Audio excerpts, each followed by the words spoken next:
What's your name? My name's Steve Wall. Um, what do you do? I'm an executive vice president of sales. So, what are your main responsibilities as a sales leader? My main responsibilities as sales leader really encompasses driving revenue for the company. So I'm responsible for driving all new revenue in the company. So that's where it starts. But the different elements of driving revenue for the company is about, having the ability to sell myself. I'm in front of customers almost every day. And also developing people to sell. So I have a lot of responsibility in training and developing people. I think a successful sales organization starts with having successful people.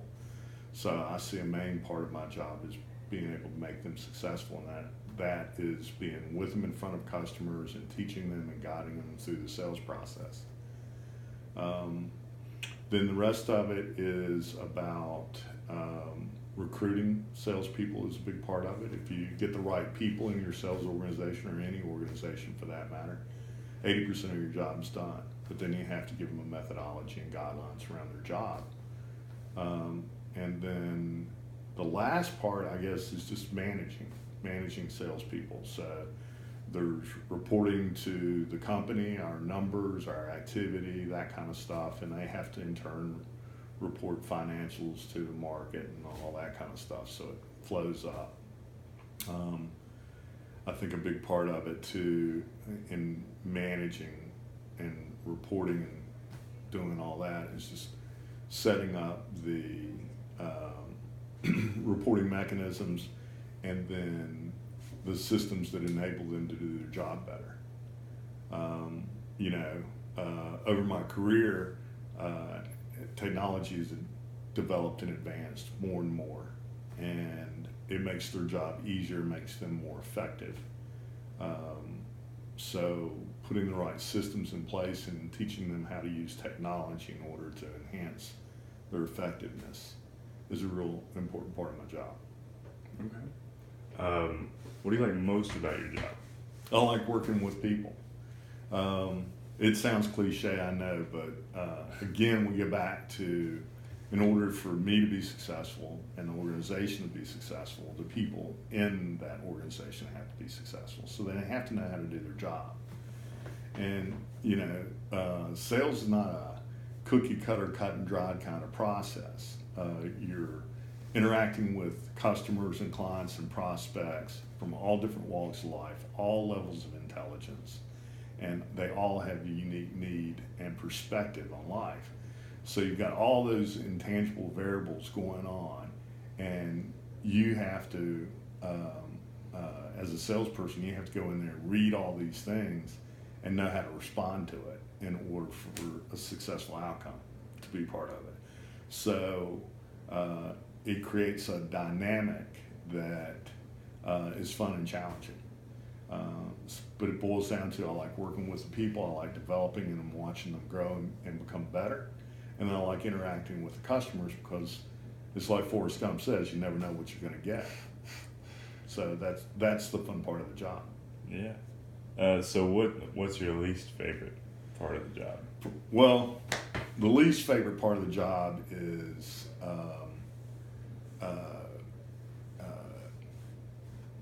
when the organization doesn't support the effort and doesn't understand the effort. I'm like, most salespeople don't like a lot of paperwork. Paperwork is not a selling activity, but reporting is a necessary part of the job. So, we have these tools, a CRM, a customer relationship management tool, that helps us measure activity and performance and results and all that kind of stuff. And then you've got people in the organization whose job it is to be, say, financially responsible for the organization that looks at those numbers, and they don't understand what it takes to dial up a number or dial down a number, or sometimes even what a number means. And then, you get involved with large organizations that are very bureaucratic. So we've got this technology that measures and marks all these things, yet you'll have someone in the back office produce a form and present it to you and say, while you're selling stuff, fill out this form. And they can get all the information out of the tool, but they just don't bother to do it. So as with any large organization, you've got different departments that have to work together for a common goal for the company. But then they've got their own internal goals that needs to be met. And they often put burdens on other parts of the organization in order to get that done.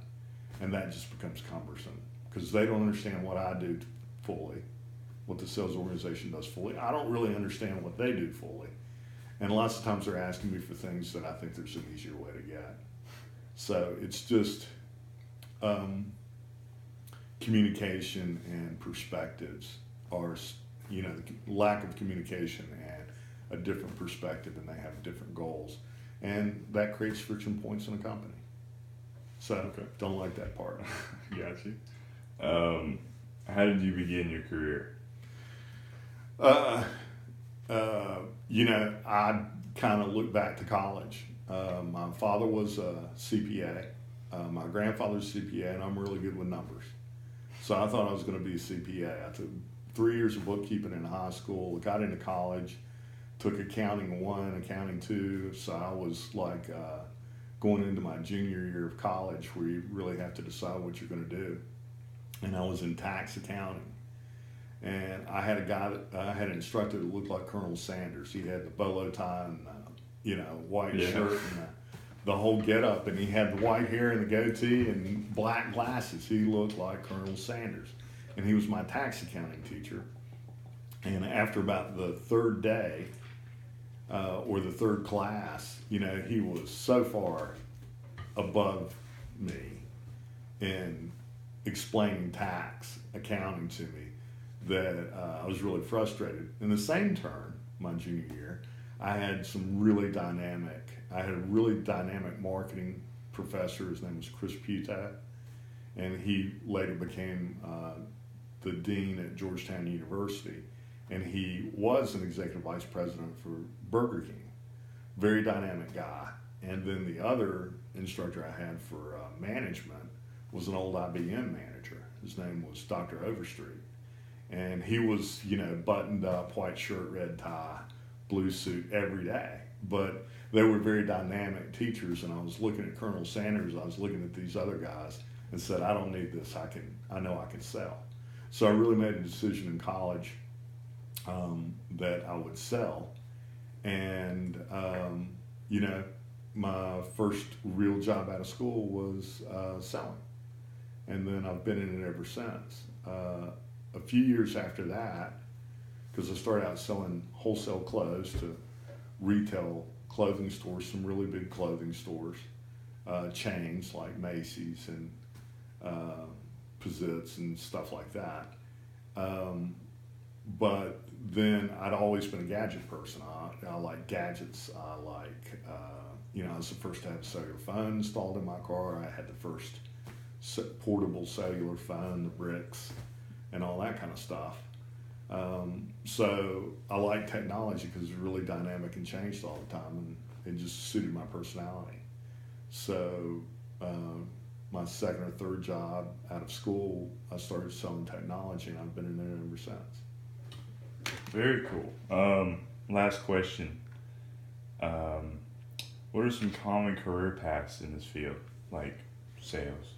So coming out of college for me. I think sales is, in and of itself, is because you interface at so many different levels and so many different kinds of businesses in your sales career that I feel like you can do almost anything from a sales career because you understand what the transaction's like between the customer and the company.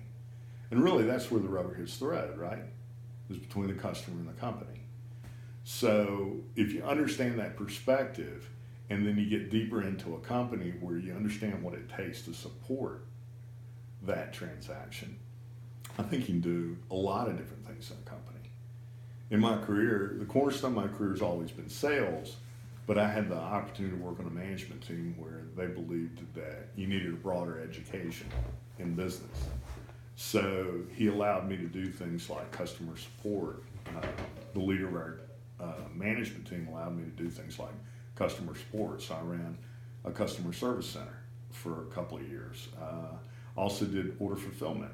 I did provisioning. In other words, I took, at one time I was responsible for processing the orders from the sales rep into the company, and then provisioning and order fulfillment for the customers to make sure that that transaction, what the customer wanted and what the sales rep's expectation set to the customer, matched what the company could deliver. And that's a real problem for most companies.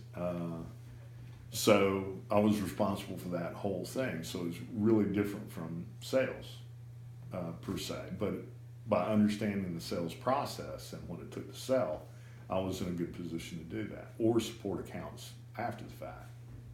So typically, though, in a sales career, you're either going to go in, you're going to sell, and you're going to stay as an individual contributor selling, but you get bigger if you're good at it, you get bigger territories, or you develop a sales acumen where you can handle higher level accounts and sell bigger products and bigger deals as your career grows. So one path is to go through the sales path where you start as entry-level salesperson, or what they call them now, sales development reps. So you're responsible for doing all the prospecting and handing leads over to a higher level salesperson, who then come in and do the demos and then close the business. And then that's kind of a transactional early stage part of your career. And then as you get better at that, you learn how to develop a relationship. So relationship sales, or process continued sales, where you're building a relationship with a person within a company or with the company itself, and you're selling larger end deals.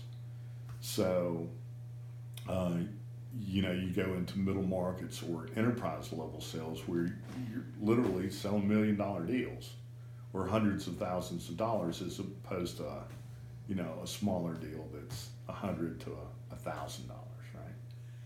And then you can continue up that path. At some point, you could branch off and do management. There's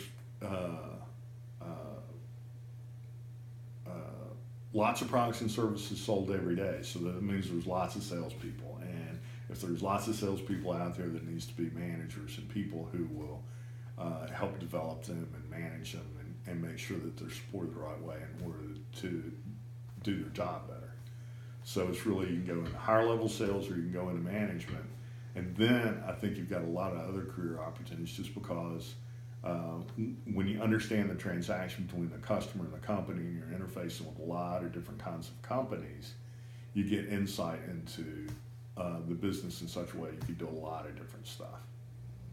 Make sense? Yeah, it does. I appreciate it, Mr. Wall. Yeah, Mr. Wall, you're fired.